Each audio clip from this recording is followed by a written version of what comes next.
नमो अरन्ताणं नमो सिद्धाणं नमो आयर्याणं नमो वज्रायाणं नमो लोये सौवसाहुणं यस्य स्वयं स्वभावाप्तिर्भावे कृत्सन्न कर्मणः तस्मै संज्ञानरूपाय नमोस्तु परमात्मने नमोस्तु परमात्मने। इष्टोपदेश ग्रंथ पूज्यपाद आचार्य देव द्वारा रचित और उसके ऊपर हम पंडित श्री आशाधर जी द्वारा रचित साथ में हम संस्कृत टीका भी देख रहे हैं। इष्ट उपदेश, इष्ट का उपदेश जिसमें दिया गया है, ऐसे ग्रंथ को क्या कहते हैं? इष्टोपदेश ग्रंथ कहते हैं। पर की रुचि तोड़ने का और आत्मा की रुचि कराने का जो ग्रंथ है, क्योंकि एक आत्मा की रुचि ही करने लायक है। पर की रुचि तोड़ना और आत्मा की रुचि करने लायक है। ऐसा ये अद्भुत ग्रंथ कि जिसमें एक एक गाथा, एक एक श्लोक स्वभाव की दृष्टि कराता है। हमने कल 70वें नंबर का श्लोक देखा था। हमने उसकी शुरुआत की थी 17 नंबर का श्लोक। 17 नंबर के श्लोक में कहा कि भाई ये जो पैसे कमाने के परिणाम है, पैसे कमाने के परिणाम है, तो कहते हैं ये पाप भाव है। कौन सा भाव है? पाप भाव है। पैसे कमाने के परिणाम पाप भाव है और ये दुख का कारण है, इसीलिए निंदनीय है। ख्याल आ रहा है? पैसे कमाने के परिणाम क्या है? पाप भाव है, इसीलिए वे क्या है? निंदनीय है और वे दुख का कारण है। परंतु कहा ना कि भाई हमारे गृहस्थी चलाने के लिए, भोग उपभोग के लिए तो पैसा कमाना पड़ेगा कि नहीं? तो यहाँ आचार्य ने कितना सुंदर जवाब दिया कि ये जो भोग उपभोग है ना, वे ही दुख के कारण है। उसके लक्ष्य से, नियम से दुख होगा। हमें ये भोग उपभोग नहीं चाहिए, क्योंकि ये भोग उपभोग आताप उत्पन्न कराने वाले हैं, संक्लेश उत्पन्न कराने वाले हैं। हमें कभी भी इन भोग उपभोग से हमें कभी तृप्ति मिलने वाली नहीं है। और जो इसमें आसक्त रहता है, कौन कहा ना, प्रश्न कहा कि कौन ज्ञानी होगा? कौन ज्ञानी होगा कि जो इन भोग उपभोग में क्या रहेगा? आसक्त रहेगा। क्योंकि पता है कि ये तो जैसे अग्नि में लकड़े डालने पर, अग्नि में घी डालने पर अग्नि तो भभक उठती है। अग्नि क्या होती है? और फैल जाती है और तेज भभक उठती है। ऐसे ये जो भोग उपभोग है ना, उससे तृष्णा और कषाय ही बढ़ती है। हमें कभी संतोष, हमें कभी तृप्ति होने वाली नहीं। क्योंकि संतोष और तृप्ति तो किसके लक्ष्य से होगा? एक आत्मा के लक्ष्य से ही तृप्ति होने वाली है। कहा ना, सम्यक दृष्टि, ये जो भोग उपभोग करते हैं उस समय भी उनके निर्जरा हो रही है। ज्ञानी को उस समय क्या हो रहा है? ज्ञानी को उस समय निर्जरा हो रही है। निर्जरा अधिकार की गाथा है। चेतन अचेतन द्रव्यनो उपभोग इंद्रियो वडे जे जे करे सुदृष्टि ते सव निर्जरा कारण बने। ज्ञान वैराग्य शक्ति प्रकट हो गई ना ज्ञानी को। तो दो शक्ति, कौन सी दो शक्ति? ज्ञान और वैराग्य। ज्ञान क्या करता है? ज्ञान आत्मा को जानने का काम करता है। मैं आत्मा हूं, ये निरंतर ज्ञान जान रहा है। और वैराग्य क्या करता है? वैराग्य पर से रुचि तुड़ाता है, पर की रुचि तुड़ाता है। ये वैराग्य का काम है।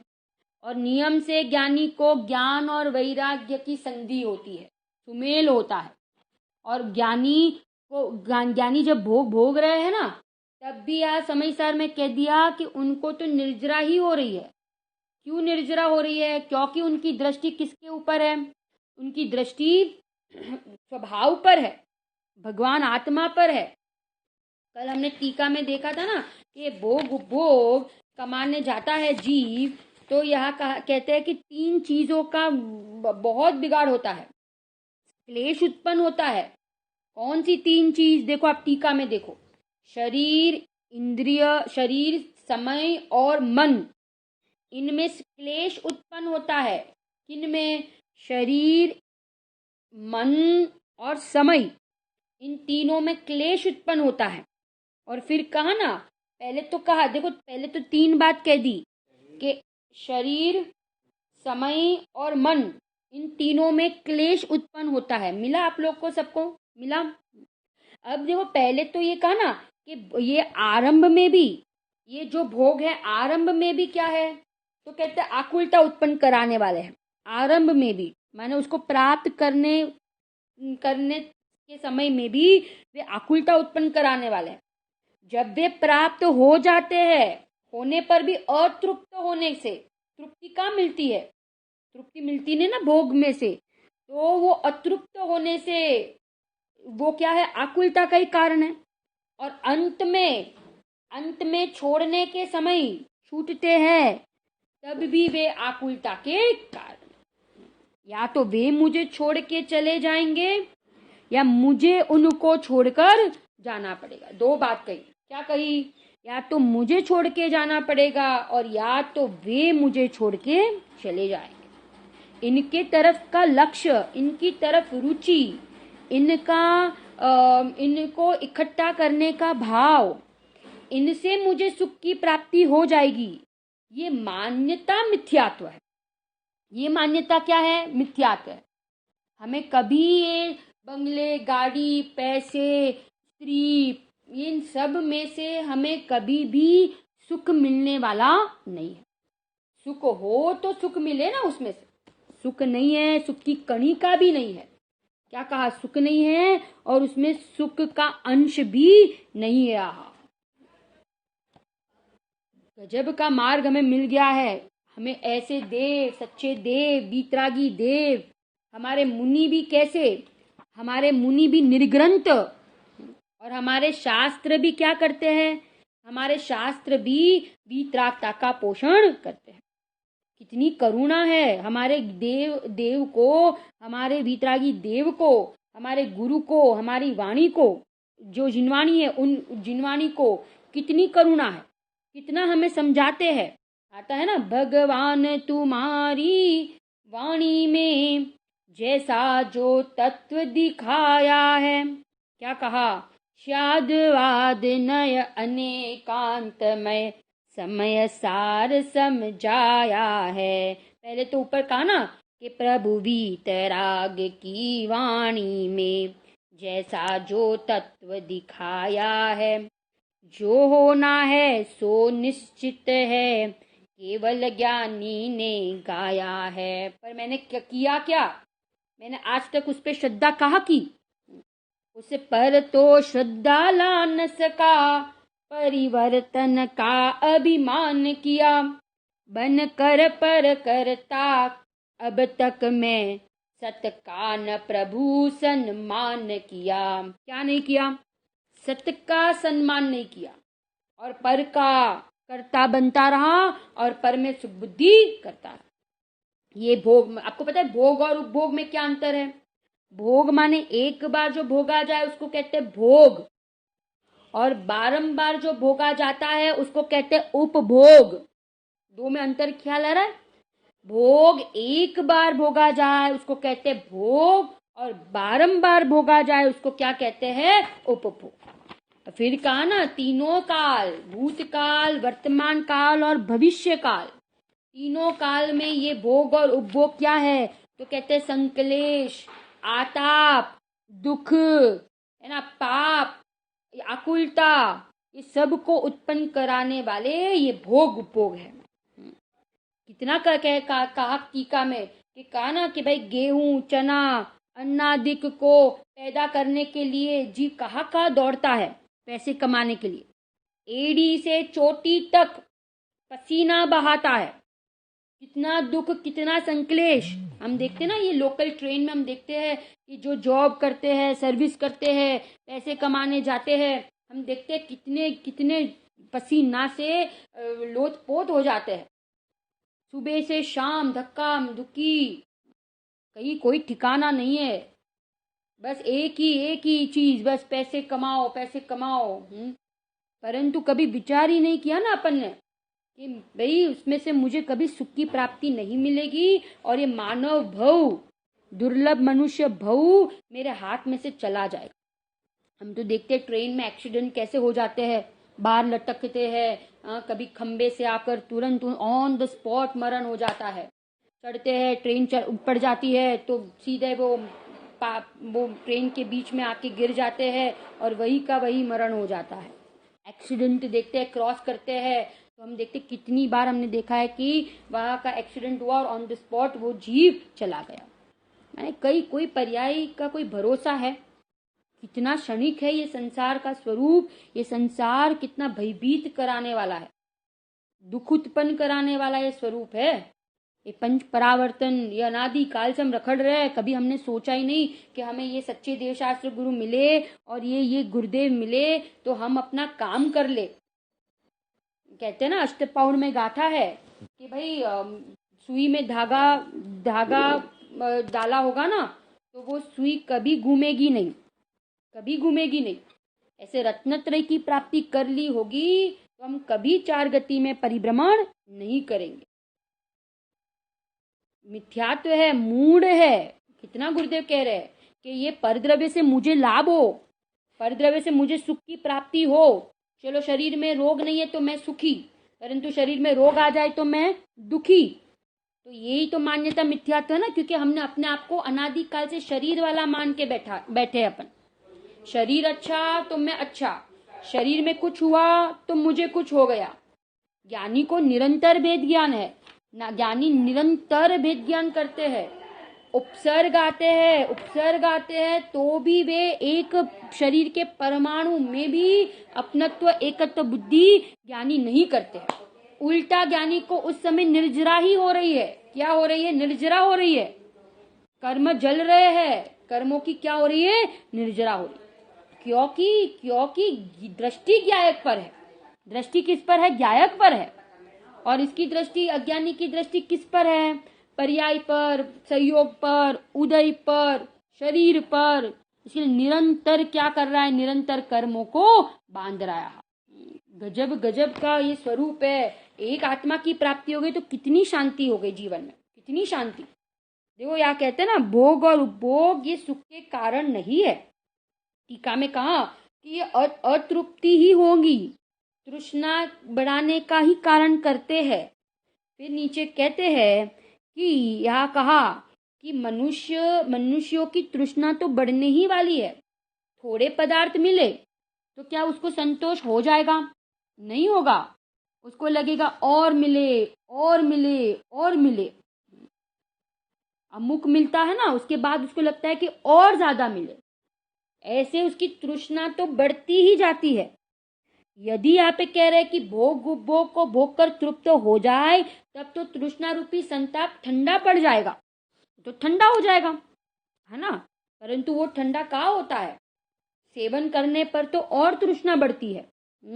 अब देखो यहाँ कहते हैं ना कि भोग लेने पर भी अंत में छोड़े नहीं जा सकते हैं, और खूब भोग लेने पर भी मन में आसक्ति नहीं हटती है। आसक्ति घटती नहीं है मन में। कितना मोक्ष प्रकाशक में भी पंडित टोडरमल जी ने कितना कहा है कि देखो ये मिथ्यात्व के कारण जीव अनादि काल से क्या कर रहा है? जन्म मरण कर रहा है।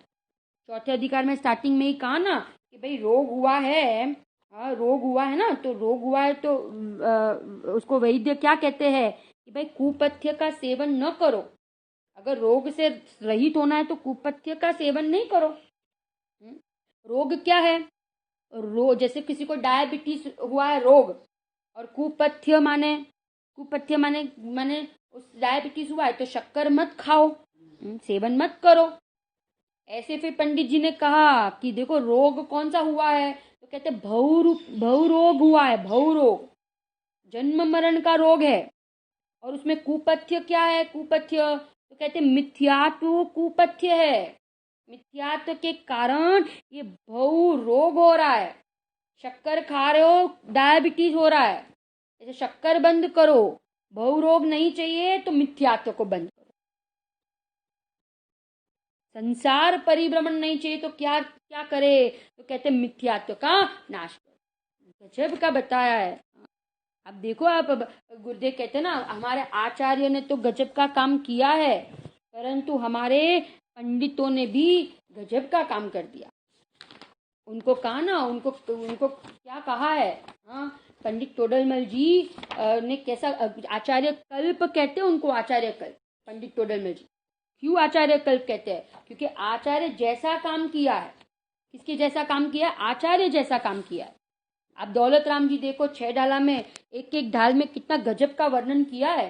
गुरुदेव तो कहते थे कि आज नानू समयसार है, छोटा समयसार है।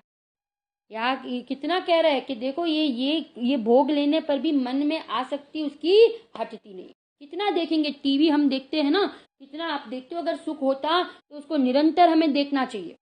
थोड़े समय के बाद क्या हो जाता है, आकुलता उत्पन्न होती है कि नहीं?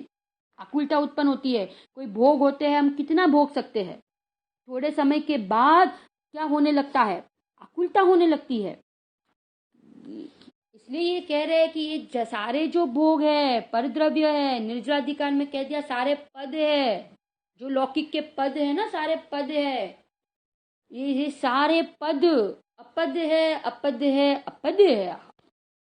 एक एक स्थायी रहने वाला, नित्य रहने वाला, स्थिर रहने वाला, एक रूप रहने वाला कोई पद है तो वो मेरा त्रिकाली ध्रुव भगवान आत्मा है। कौन है मेरा त्रिकाली ध्रुव भगवान आत्मा है। फिर यह दृष्टांत दिया, 2 दृष्टांत दिए। क्या कहा कि अग्नि में घास और लकड़ी डालने से क्या अग्नि तृप्त हो जाती है? नहीं होती है, अग्नि तो बढ़ती ही है ना। और समुद्र में कितनी भी नदियां मिल जाए, कितनी भी नदियां मिल जाए, बोलो समुद्र तृप्त हो सकता है? नहीं होगा। ऐसे कितने भी भोग हमें मिल जाए, परंतु हमें तृप्ति होने वाली नहीं है, तृप्ति होने वाली नहीं। आप देखो सुबोम चक्रवर्ती, ब्रह्मदत्त चक्रवर्ती है ना, स्त्री में आसक्त होने से कहाँ चले गए? 7वीं नरक चले गए। वो तंदुल मत्स्य, मां मत्स्य के कान में बैठा है, भोग तो नहीं रहा है, परंतु देखो उसकी वासना अंदर में पड़ी है ना, कि मैं होता तो एक मछली को नहीं छोड़ता।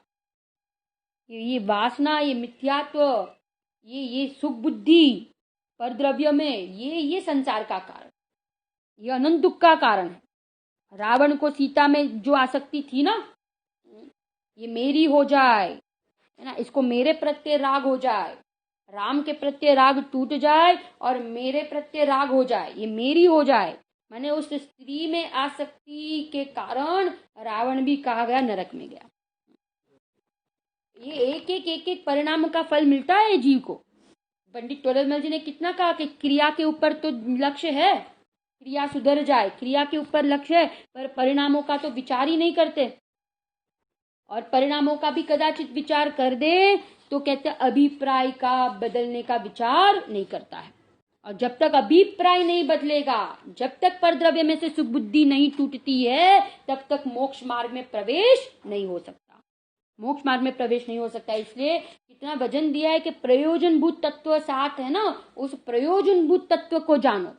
अप्रयोजनभूत तत्व को जाने या ना जाने, अप्रयोजनभूत तत्व को जाने या ना जाने, उससे हमारा मोक्ष मार्ग का सुख दुख का कोई संबंध नहीं है। मुझे शास्त्र के गाथाओं का ज्ञान ना हो, मुझे अर्थों का ज्ञान ना हो, तो कहते ज्यादा शास्त्रों का ज्ञान ना हो, तो कहते उससे मेरा मोक्ष मार्ग का कोई संबंध नहीं है। परंतु मैं जीव तत्व हूं, मैं जानने देखने वाला हूं, मैं सुख स्वरूपी हूं, ये भाव भाषण हो जाए तो ये कहते हैं, आचार्य जी कहते हैं, पंडित जी कहते हैं कि वो मोक्ष मार्गी है। ये जानना प्रयोजनभूत है, ये जानना प्रयोजनभूत है। परद्रव्य में सुख नहीं, ये शरीर में सुख नहीं है, और आत्मा सुख से लबालब भरा हुआ है, ये जानना प्रयोजनभूत तत्व। और जिसने ये प्रयोजनभूत तत्व को जाना तो कहते हैं कि वो मोक्ष मार्गी है। प्रयोजनभूत अप्रयोजनभूत तत्व, हम अपना ज्ञान किस में लगाते हैं? अप्रयोजनभूत में लगाते हैं। अप्रयोजनभूत में, परंतु लगाना कहाँ है? प्रयोजनभूत में लगाना है। हमें पूरे दिन में कितनी बार याद आता है कि मैं ज्ञान स्वरूपी हूँ, मैं ज्ञायक हूँ, मैं जानने देखने वाला तत्व हूँ, ये देह से मैं भिन्न हूँ, मैं न्यारा तत्व हूँ, ये भोग उपभोग में कहीं सुख नहीं है, ये पैसे में सुख नहीं है। हाँ, ये परिणाम जो बिगड़ रहे हैं उसका हमें कभी ख्याल आता है? कभी हमारा लक्ष्य जाता है और कभी हम सुधारने का उपाय करते हैं? ये इन बातों के ऊपर लक्ष्य जाएगा तो नियम से मिथ्यात्व का नाश होगा। ये देखो क्या कह रहे हैं, यहाँ पे दो दृष्टांत दिए। अब यहाँ पे फिर प्रश्न किया, क्या प्रश्न किया? एक पहले लाइन ऊपर लिखी है कि ये जो विषय है, ये जो विषय है ना, पांच इंद्रिय के विषय विष जैसे है, ये विष है और ये जबरदस्ती है। मनुष्य अनंत काल से इनको खाकर, इनको भोग कर, इनका सेवन करके भव भव में भी चेतता नहीं है, रखड़ता ही रहता है, संसार परिभ्रमण कर रहा है। आरंभ में, मध्य में, अंत में ये क्लेश, तृष्णा एवं आसक्ति के कारण से कहते हैं कि ये कौन बुद्धिमानी, कौन ज्ञानी, कौन धर्मात्मा जी, कौन सम्यक दृष्टि, कौन भगवान का लघुनंदन, साधक जीव, अंतरात्मा जी, कौन इनको चाहेगा? कितने विकल्प है, विचार करें। अपन थोड़े से सहयोग होते तो कितने विकल्प हो जाते, और तो और फैला दो तो विकल्पों का तो पहाड़ उत्पन्न हो जाता है। कहीं चैन पड़ता है, कहीं शांति है। अपन 1 घंटा शांति से स्वाध्याय भी नहीं कर पाते, अपना उपयोग ही नहीं लगता है। यहाँ कह रहे हैं ये सब, ये यहाँ का इंद्रिय रूपी नालियों से अनुभव करेगा। कौन करेगा? इंद्रियों को क्या कहा? नलिया कहा, नली जैसे है। यह अब प्रश्न करते हैं। यहाँ पर शिष्य शंका करता है कि तत्वज्ञानियों ने, या शंका क्या करते हैं कि तत्वज्ञानियों ने भोगों को न भोगा हो, यह बात सुनने में नहीं आती। तत्वज्ञानी है, उन्होंने न भोगा हो ये परद्रव्य को, तो ऐसा तो हम सुनने में नहीं आता है, वे तो भोग रहे हैं। अर्थात बड़े बड़े तत्वज्ञानियों ने भी भोगों को भोगा है, यही प्रसिद्ध है। हम देखते हैं चक्रवर्तियों को तो 6 खंड है, 96 रानियां है कि नहीं? तो हम तो देखते हैं, हमने सुना भी है। और आप कहते हो तब भोगों को कौन बुद्धिमान तत्वज्ञानी सेवन करेगा? यह उपदेश कैसे मान्य किया जाए? हम कैसे माने कि हम ज्ञानी भोग नहीं भोगते हैं? हाँ, तत्वज्ञानी होते वो भोग नहीं भोगते। हम तो देखते हैं कि उनको कितना, कभी हम देखते हैं कि अज्ञानी से भी ज्ञानी के भोग ज्यादा है। ये चक्रवर्ती को देख लो, सौदर में इंद्र को देख लो, इनके भोग कितने हैं बाहर में, अपने तो कुछ नहीं है। अब देखो यहाँ कहते हैं इस बात पर कैसे श्रद्धान किया जाए। अब आचार्य देव जवाब देते हैं। पूरा निर्जराधिकार में कह दिया ना कि ये सारे भोग उनको रोगवत लगते हैं। कैसे लगते हैं? है उनको, है, परंतु कैसे लगते हैं? रोग के समान लगते हैं। कैसे लगते हैं? रोग के समान। एक गाथा में बोलती है निर्जराधिकार की, सेवेच्छता नहीं सेवतो, अण सेवतो सेवक बने, प्रकरण तणी चेष्टा करे पण प्राकरण जम नहीं ठरे। सेवे छता नहीं सेवतो, सेवे छता नहीं सेवतो आहा, और कार्य करते हुए भी वो नहीं करता है। प्राकरणिक माने उसका कर्ता नहीं बनता है। कार्य करना होता है ना, उसको कहते हैं प्राकरण। और प्रकरण माने कार्य, तो कार्य कर रहा है तो भी वो उसका कर्ता नहीं, और वो विषयों को सेवता है तो भी वो विषय का सेवनार नहीं सेव तो छता।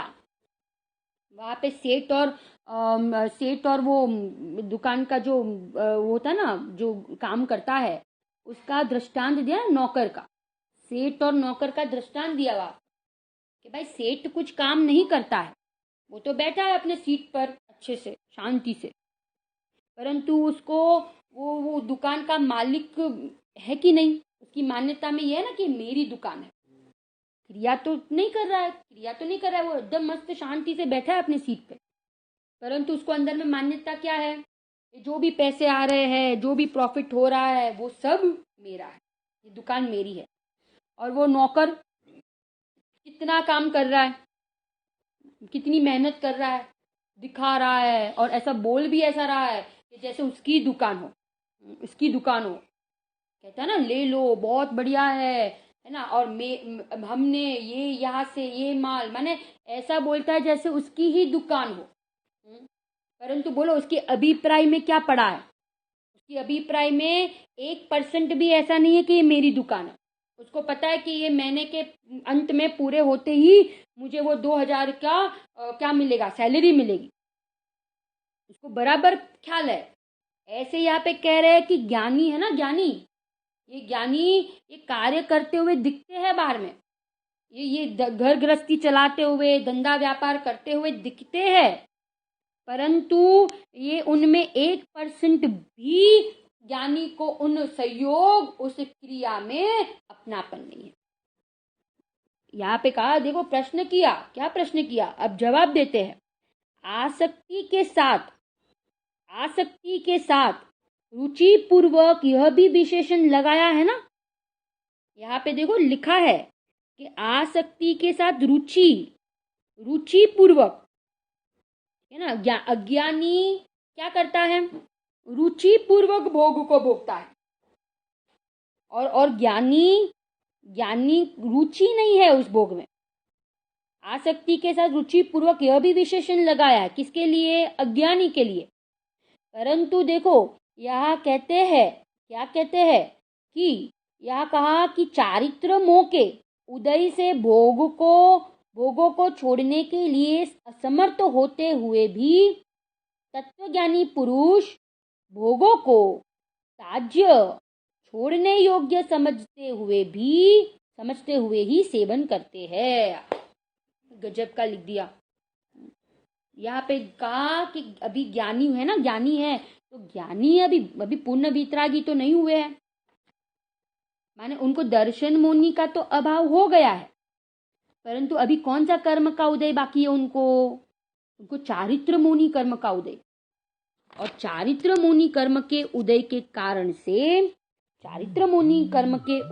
कारण से अभी वे उन भोगों को छोड़ नहीं पा रहे। अभी वो छानुजा रानियों को, 6 खंड को, धंधा व्यापार को, घर गृहस्थी को, पुत्र पति पत्नी, इन सबको भी छोड़ नहीं पाएंगे। परंतु देखो कितना गजब का लिखा है, परंतु वे उनको त्याजने योग्य, उनको क्या समझते हैं, त्याजने योग्य, छोड़ने योग्य समझते हैं, उनका सेवन करने योग्य नहीं समझते हैं।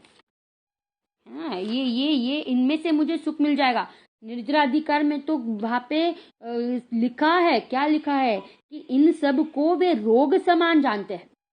इन सबको क्या जानते हैं, रोग समान जानते हैं।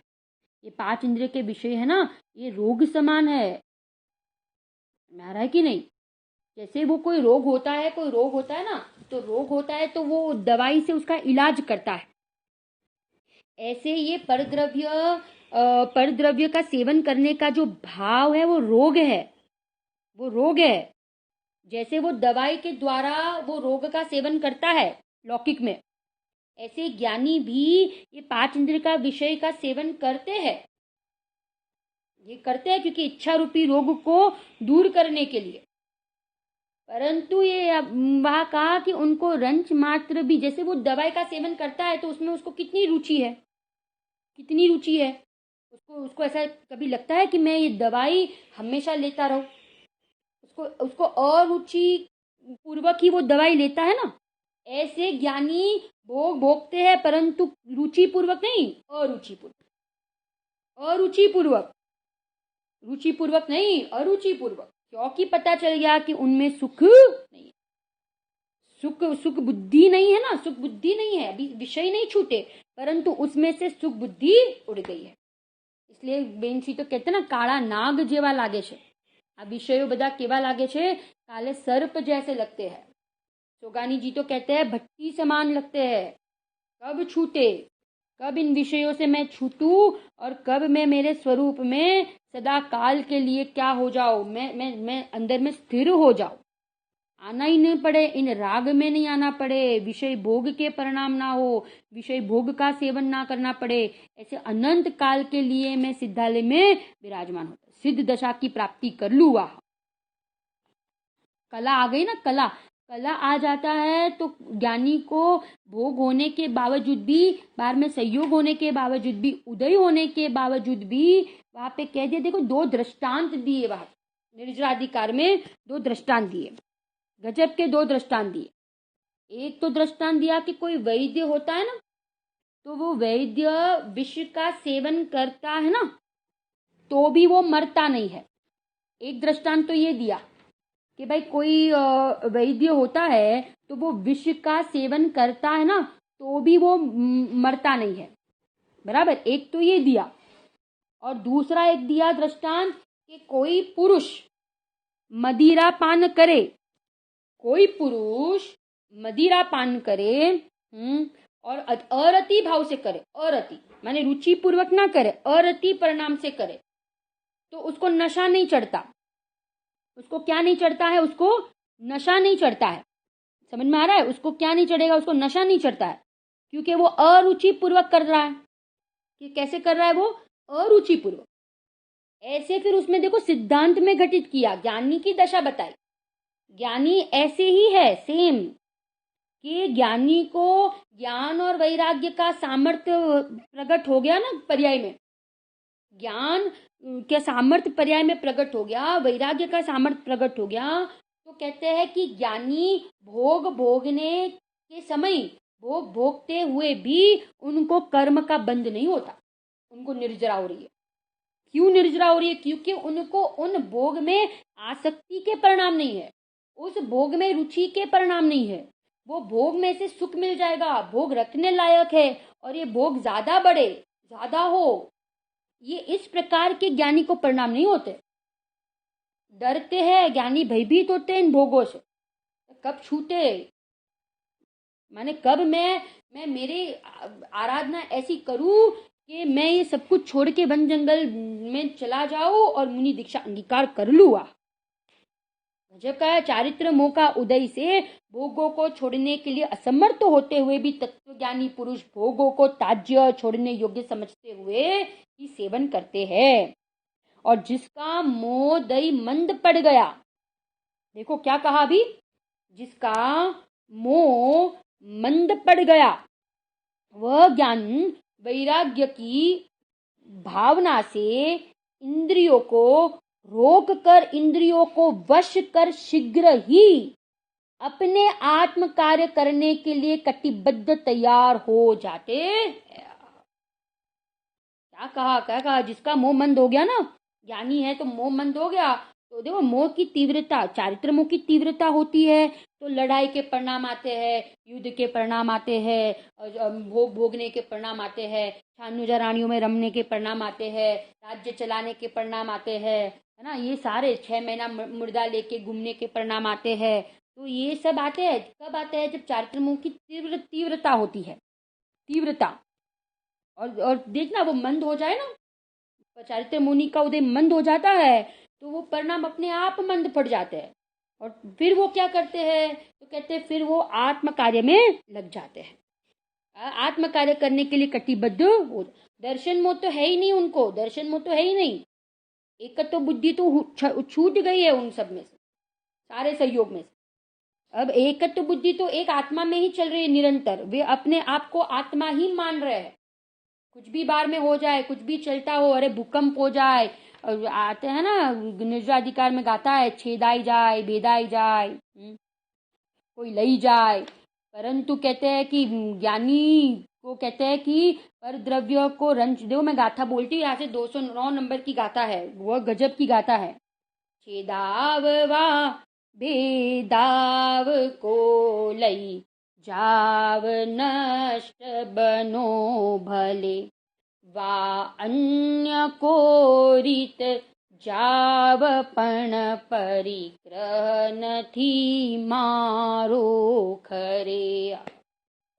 श्रद्धा कैसी हो गई है ज्ञानी की कि भाई छेदाई जाए, भूकंप आ जाए, बाढ़ आ जाए, अग्नि आग लग जाए, कुछ भी हो जाए, धरती कम हो जाए, प्रलय आ जाए, प्लेग हो जाए, कोरोना वायरस हो जाए, ये सब आ गया इसमें। छेदाई जाए, भेदाई जाए कि कोई लई जाए अथवा नष्ट थई जाए, गम्मे ते रीते जाओ खरेखर परिग्रह मारो।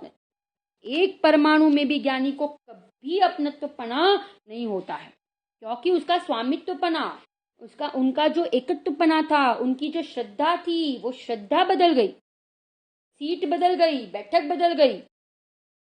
अब वो अभी तक वो पर्याय में बैठे थे, अभी तक वो सहयोग में बैठे थे, श्रद्धा वहां अहम कर रही थी, अपनापन कर रही थी। अब वो श्रद्धा स्वामित्वपना वहां से हट गया और स्वरूप में, स्वभाव में अपनत्वपना हो गया। अब कहते हैं पूरी दुनिया फिर जाए, पूरी दुनिया घूम जाए, परंतु ज्ञानी की श्रद्धा कभी बदलती नहीं है। एक को गाम और एक को राम, दो भाग हो गए, अब दो भाग, एक को राम और एक को गाम। गुरुदेव जी कहते हैं ना, किसी की ताकत नहीं है श्रद्धा को बदलने की। सहयोग बदल सकते हैं, क्योंकि सहयोग बदलना, पुण्य का उदय में से पाप का उदय आ सकता है। सीता जी को, अंजना सती जी सतियों को आता है, आया कि नहीं, परंतु वो उदय का बदलना तो वो उदयादीन है।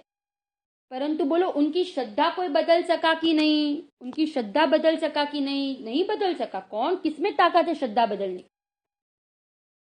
श्रद्धा तो तब बदले कि जब स्वयं पर द्रव्य में वापस एकत्व करे।